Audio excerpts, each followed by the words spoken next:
सबसे बड़ी खबर है, जहां कांवड़ यात्रा पर योगी का बड़ा आदेश और मुजफ्फरनगर का नियम पूरे यूपी में दुकानों पर मालिकों के नाम लिखने होंगे। तो अब जिस तरीके से बड़े फैसले इस सामने आ रहे हैं, अभी तक मुजफ्फरनगर प्रशासन की तरफ से लिए गए फैसले का हम जिक्र कर रहे थे, लेकिन अब कांवड़ यात्रा पर योगी आदित्यनाथ का ये बड़ा आदेश और मुजफ्फरनगर का नियम पूरे यूपी में, हालांकि दुकानों पर मालिकों के नाम जिस तरीके से लिखने जरूरी बताए जा रहे हैं। पंकज जी हमारे रोविंग एडिटर इस वक्त हमें ज्वाइन कर चुके हैं। और पंकज जी, पिछले 24 घंटे में जिस तरीके से इस फैसले को लेकर सवाल उठाए जा रहे हैं, क्या उसको लेकर भी कुछ कहा गया योगी आदित्यनाथ की तरफ से? क्योंकि ये तो एक और बड़ा फैसला कि पूरे यूपी में अब ये लागू होगा।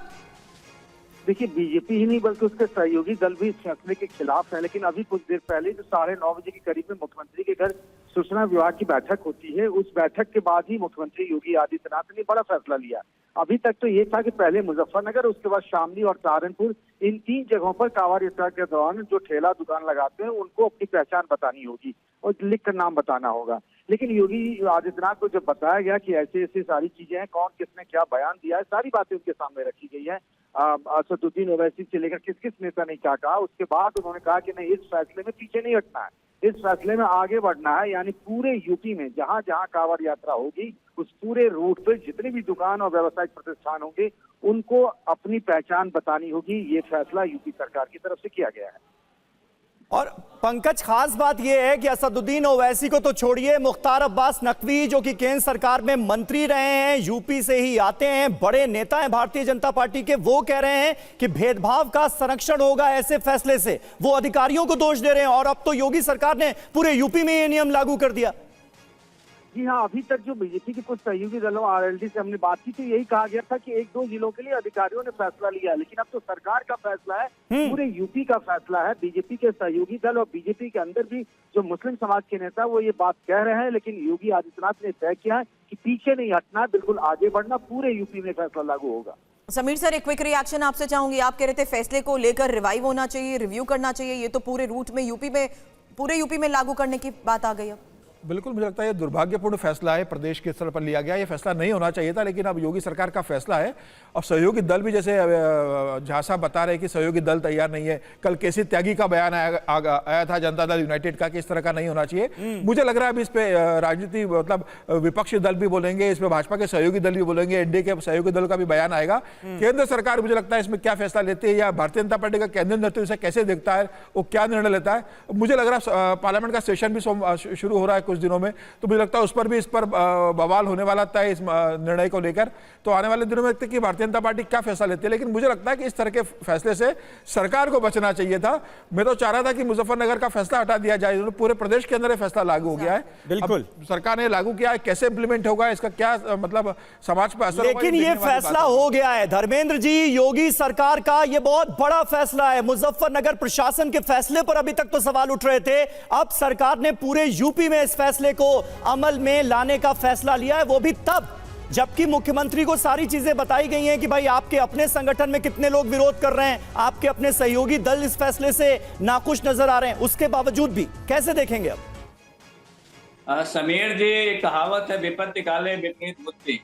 भारतीय जनता पार्टी के जो मुजफ्फरनगर पुलिस का फैसला है वो मैं आपको फिर बता दे रहा हूं, योगी आदित्यनाथ जी का ये फैसला होगा, लेकिन इन्होंने ट्रायल के लिए मुजफ्फरनगर चुना होगा, शामली चुना होगा। बिना कोई पुलिस अधिकारी, कोई एसएसपी, बिना मुख्यमंत्री या डीजीपी के संज्ञान में डाले इस तरह के फैसले नहीं लेता है। ये आप जानते होंगे, बहुत अच्छे से जानते हो, पुलिसिंग को अगर आप जानते होंगे, ऐसा फैसला कोई अपने आप नहीं लेता है। और मुख्यमंत्री के संज्ञान में निश्चित रूप से रहा होगा और ये बात पहले तय हो चुकी होगी। ये बात अलग है कि आपके मीडिया ट्रायल के लिए भेज दिया गया था और आज डिस्क्लोज कर दिया गया है। योगी सरकार का फैसला है, भक्तों को कोई असुविधा ना हो, इसलिए ये पूरा रूट जहां से है। 2-3 फैसले का मैं जिक्र करना चाहूंगा।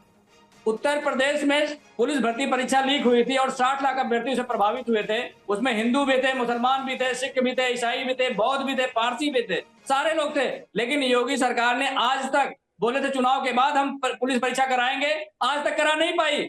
इनका ध्यान सिर्फ सौहार्द बिगाड़ने के लिए, देश को बांटने के लिए, अयोध्या के मैसेज को इनको देखना चाहिए, अयोध्या के मैसेज को समझना चाहिए कि इस देश का जो फैब्रिक तोड़ने का काम अगर किसी भी पॉलिटिकल पार्टी ने किया है तो जनता ने उसे नकारा है और भारतीय जनता पार्टी को जगह जगह से नकारा गया है। उसके बावजूद भी उसी बात को बार बार रिपीट कर रही है। इसका मतलब भारतीय जनता पार्टी, मैंने जो कहावत कही है वो बिल्कुल सही बैठती है। और मन में राम बगल में छुरी, ऐसे कौन से लोग हो सकते हैं मुझे बताइए? ये ना कभी देश के हुए, ना कभी देश के लोगों के हुए, ना देश के संविधान के हुए। ये संविधान विरोधी काम कौन कर रहा है? भारतीय जनता पार्टी के लोग कर रहे हैं। ये तो देश की जनता ने इन्हें मैंडेट नहीं दिया, नहीं तो आज संविधान बदल दिए होते ये लोग, और संविधान बदल के जो मर्जी आता वो करते। कुरैशी साहब, अब आपने सुना फैसला, जहां मुस्लिम दुकानदारों को नाम बताना तो जरूरी होगा ही, लेकिन इसमें उन्होंने ये महत्वपूर्ण बात कही है कि क्योंकि ये पूरा कावड़ यात्रा का एक लंबा रूट है, ऐसे में शिव भक्तों को कोई असुविधा ना हो, उस लिहाज से लिया गया ये महत्वपूर्ण फैसला।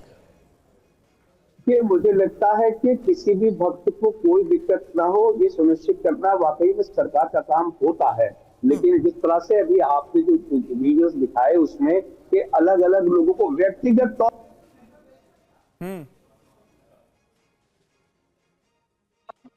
आगे लिखवा दिया, तो ये सारी चीजें जो वो कर रहे हैं, आपके ऑडियो में प्रॉब्लम, बिल्कुल देश विरोधी है, ठीक हो गया। क्योंकि आप ये कह रहे हैं कि जो उनका नाम है वो नाम हटाकर आप उसके पीछे मोहम्मद लगाइए या दूसरा कोई आइडेंटिफिकेशन लगाइए ताकि आप मुसलमान, जो कि है नहीं वो। तो ये सारी चीजें तो बाकायदा मतलब जो प्रशासन में जो व्यक्ति बैठे हैं, मुझे लगता है उसके खिलाफ कार्रवाई होनी चाहिए। मुजफ्फरनगर प्रशासन ने तो ये कहा था कि पहचान छिपा कर कुछ ना हो, बस वहां पर आइडेंटिटी रिवील होनी चाहिए बस। मेरा नाम अगर दानिश है और दानिश में अगर कुछ भी आगे और पीछे नहीं है और आप कोर्टफुली लिखवा रहे हैं, तो ये क्या है? ये क्या है? कोर्टफुली आप क्या करवाएंगे? कैसे करवाएंगे? तो ये तो सीधा संविधान का 400, अभी तो एक मित्र कह रहे थे कि 400 पार की बात करके संविधान का, ये तो अभी भी संविधान का हनन ही कर रहे हैं। सत्ता में होने के बावजूद भी संविधान का हनन कर रहे हैं। हाँ ठीक है, आप कह रहे हैं इससे सामाजिक सौहार्द जो है वो बिगड़ेगा, लेकिन दानिश साहब एक दलील बार बार दी जा रही है इस फैसले का, जो लोग समर्थन कर रहे हैं या भारतीय जनता पार्टी के जिन नेताओं से बात कीजिए वो ये कह रहे हैं कि भाई क्लियर होना चाहिए ना कि ढाबा चलाने वाला या फल बेचने वाला हिंदू है या मुसलमान है। अब जो श्रद्धालु वहां से गुजर रहे हैं ये उन पर निर्भर करेगा कि वो हिंदू से खरीदे या मुसलमान से खरीदे। ये दलील जो दी जा रही है इसे आप कैसे देखते हैं? कि मैं आपसे कह रहा हूं कि आप ही के उन्होंने बताया संवाददाता ने कि किस तरीके से वहां पर मुसलमान जो मुलाजिम में काम करने वाले वर्ग है उनको वहां से लिटरली हटाया गया। अब आप बताइए, किसी के व्यवसाय और किसी रोजगार को आप संवैधानिक तौर पे उसको जायज ठहरा रहे हैं कि आप संवैधानिक फरमान जारी कर दिया, एक प्रशासनिक अधिकारी ने कहा कि यहाँ ये कानून लागू हो जाएगा और अब यहाँ मुसलमान दिखाई नहीं पड़ना चाहिए, या अगर आपका ढाबा है तो आप उसके पीछे मोहम्मद लिखिए या खान लिखिए या स्पेसिफिकेशन करिए। ये कहां तक जायज है? आप मुझे ये तो बताइए। और दूसरे नंबर की बात कि इस कांवड़ यात्रा पे अलग अलग मुस्लिम संस्थाएं भी सेवा करती आई हैं, तो वो कैसे करेंगी वो बताइए। और रह गई बात दूसरे नंबर की, हमेशा से ही सामाजिक सौहार्द बनाते हुए आए हैं, चाहे ईद का दिन हो चाहे दीपावली का दिन हो, इन तमाम चीजों में आप ले होती रही है, लोगों की मोहब्बत की पहचान है वो। और अगर आप इस तरह से विभाजनकारी नीति प्रशासनिक तौर पर सरकार के स्वरूप में करेंगे तो बताइए ये क्या परिणाम निकालना चाहते हैं? सर, अगर योगी ये कहते हैं समीर सर कि मैं विरासत के सम्मान के लिए प्रतिबद्ध हूँ, आस्था है, परंपरा है, तभी मैंने कहा संवेदनशील मामला है जिसमें लोगों की आस्था अपने अपने स्तर पर जिस तरीके से जुड़ी होती है, इस तरीके से क्या यहाँ पर आइडेंटिटी रिवील करना वाकई इतना ज्यादा जरूरी हो चुका? देखिए, मुझे लगता है कि सरकार को इससे बचना चाहिए था कि आप आइडेंटिटी बताइए। नहीं तो अब ये लागू करेंगे हमेशा से कावड़ यात्रा हमेशा से होती है, इसके पहले कभी इस तरह का निर्णय नहीं लिया। सुरक्षा करना तो प्रशासन का काम है। सरकार कैसे सुनिश्चित करेगी उनकी कावड़ यात्रा की बिना किसी व्यवधान के संपन्न हो। और कई हिंदू संगठन के लोग उनके लिए फल डिस्ट्रीब्यूट करते हैं, केले देते हैं, सेवफल देते हैं, उनके लिए पानी की व्यवस्था करते हैं, उनके लिए भोजन की व्यवस्था करते हैं। कई संघ के स्वयंसेवक उसके अंदर सहभागिता लेते हैं, उनके लिए खाने पीने की व्यवस्था करते हैं। पुष्प वर्षा करनी है कावड़ यात्रियों पर। अब अगर पुष्प करने वाला मतलब फ्लावर्स का काम ही अगर कोई कारोबारी मुस्लिम करता है तो उसको लेकर भी आप कैसे बचेंगे? बिल्कुल, मुझे लग रहा है कि इस तरह से नहीं होना चाहिए ना। आप दुकान के आगे कह के नाम लगा दीजिए, भाई जिसको जिसकी जहां से खरीदना है जहां से खरीदेगा, जिसको जहां से खाना है वहां से खाएगा। इस तरीके से आप करोगे तो मन में और समाज में धारणा जाती है कि भाई एक विशेष वर्ग को आप अलग करने की कोशिश कर रहे हो। भले ही आपका इंटेंशन ये नहीं होगा, आप सुरक्षित यात्रा कावड़ियों के लिए ऑर्गेनाइज करने की कोशिश कर रहे हो, लेकिन उसका मैसेज क्या जा रहा है ये बहुत महत्वपूर्ण है। उसका नैरेटिव क्या सेट हो रहा है ये बहुत महत्वपूर्ण है।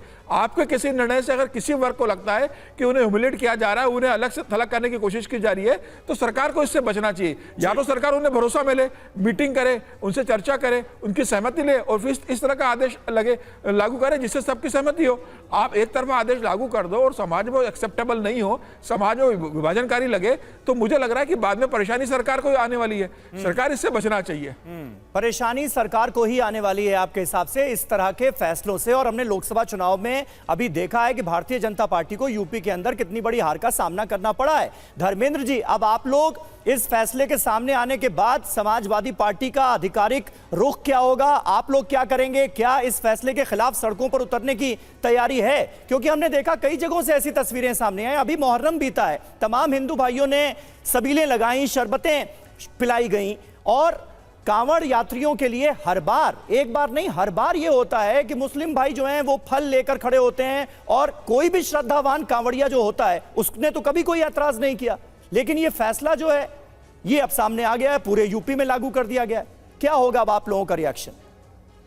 समीर जी, आपके पैनल में मुझे 5 लोग दिखाई दे रहे हैं। हाँ। इसमें से 4 हिंदू हैं और 1 मुसलमान है और 5 लोग ये कह रहे हैं कि फैसला गलत है। इसका मतलब देश का मैसेज तो बिल्कुल साफ है कि योगी सरकार ने जो फैसला लिया है बिल्कुल बेहद वाहियात फैसला है। ये समाज को तो बांटता ही बांटता है, आपकी जो नैरो सोच है उसको भी प्रदर्शित करता है कि आप कितने नीचे तक गिरकर सोच सकते हैं। किसी देश की संप्रभुता को अगर खत्म करने का काम कोई सोचे तो उससे बड़ा देशद्रोही कोई नहीं हो सकता है। मैं आपके चैनल के माध्यम से ये भी जानना चाहता हूं कि योगी जी का जो आपका जो गोरखनाथ मठ का मंदिर है उसमें कितने मुसलमान स्टाफ है उसकी भी जानकारी दे दें, आपको पता चल जाएगा कि मुस्लिम कितने वहां पे। तो ये भारतीय जनता पार्टी को देश के लोगों के लिए काम नहीं करना है, युवाओं के लिए काम नहीं करना है, देश की महिलाओं की सुरक्षा पे काम नहीं करना है और देश के किसानों के लिए कोई काम नहीं करना है। इसलिए देश के लोगों को गुमराह करने के लिए नए नए सबूत लाते हैं और इसमें अधिकारियों का भरपूर सहयोग मिल रहा है। इससे देश की जनता उब गई है। युवा हमेशा नौकरी की बात करता है, किसान हमेशा आय दोगुनी की बात करता है, महिलाएं सुरक्षा की बात करती हैं,